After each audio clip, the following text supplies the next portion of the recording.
WFP Country Director in Tanzania, Director of Disaster Management from the Prime Minister's Office in Tanzania, representatives from WFP and others, distinguished delegates from both Tanzania and Mozambique.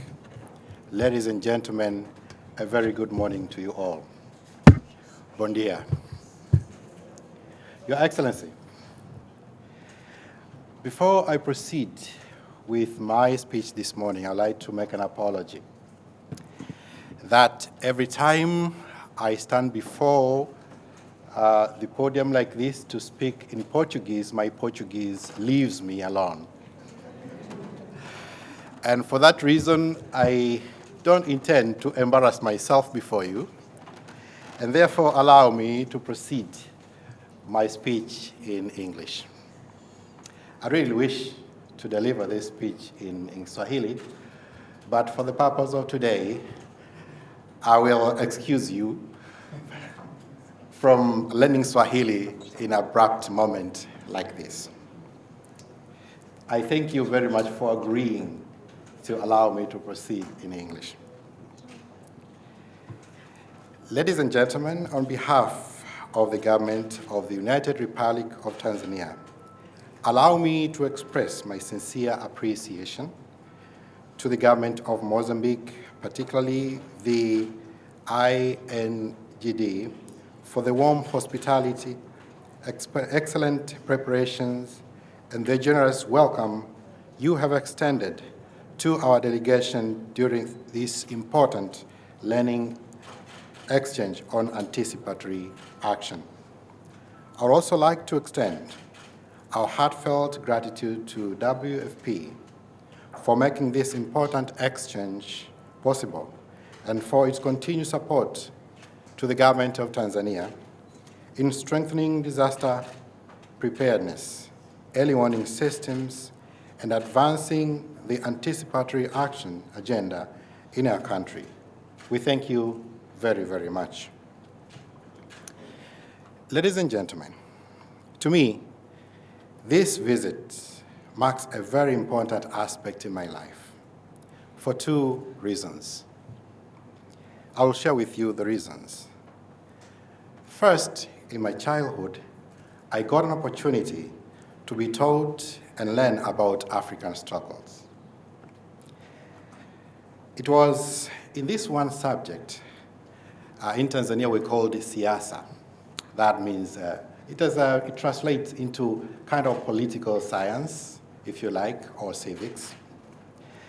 But in this subject we were taught, and we learned, and sang, and listened to stories about African struggles for liberation, particularly in the southern part. We learned, I personally sang songs, I heard about stories of these African leaders who made big sacrifices. We learned about Mwalimu Julius Kambarage Nyerere, our first president in Tanzania. We learned about Kenneth Kaunda, Agustino Neto, Nelson Mandela, Robert Mugabe, Sam Nujoma, but in this particular context, we learned about Comrade Samora Machel. And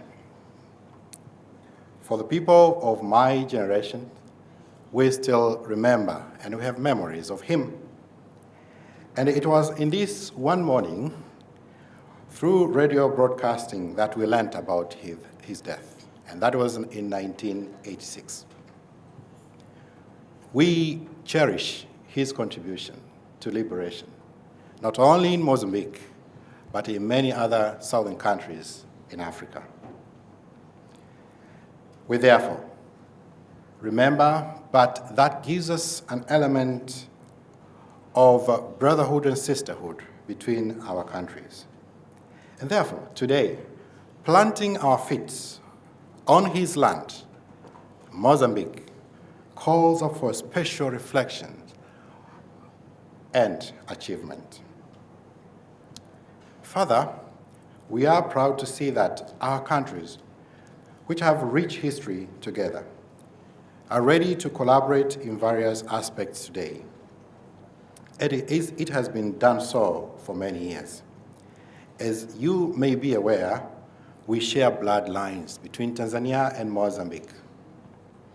For those who love history, you can remember the Kionga Triangle. If you have your phone and you're connected to the internet, please search for the Kionga Triangle. And I'll give you a small story about this triangle. The Kionga Triangle was the only territory of Germany East Africa that belonged to the Germans southern of Ruvuma River. And it was given to Portuguese later after World War I. So if it was not so, today that part would have been in Tanzania. And if you come from that region, you would have been a Tanzanian today. So for that reason, we belong together. You can find that we have the Makonde people living across the border and possibly at Kionga. We have the Makwe and Mwani people, these people are also available in Tanzania. So we feel so much at home here because we know that we have our blood relatives in Mozambique. Second, it is my personal desire that Africans share knowledge and experiences from Africa. And today, I'm very happy to see that we have African knowledge in the context of Africa, for African, by Africans, being shared here today. In the past, we used to seek knowledge and experiences from oceans away. It is so pleasing to live and see that our countries have grown into sharing their knowledge and experiences together from their own context. Again, this puts a smile on my face, as you can see, of course, and I hope that this smile is contagious and you are not too busy to share it between yourselves and, of course, back to me as well. Ladies and gentlemen, WFP has continued to work closely together with the government of Tanzania to strengthen disaster risk reduction, to increase and enhance preparedness and emergency response efforts in our country. This partnership has supported many initiatives. I'll just mention a few. It has helped to develop logistic preparedness action plan, which we are now able to implement. And it has helped us a lot in delivering food assistance to affected communities. It has helped us to advance adaptive social protection strategies to ensure vulnerable households receive timely and life-saving support during crisis. It has helped us to procure ICT equipment for supporting establishment of Regional Emergency Operation and Communication Center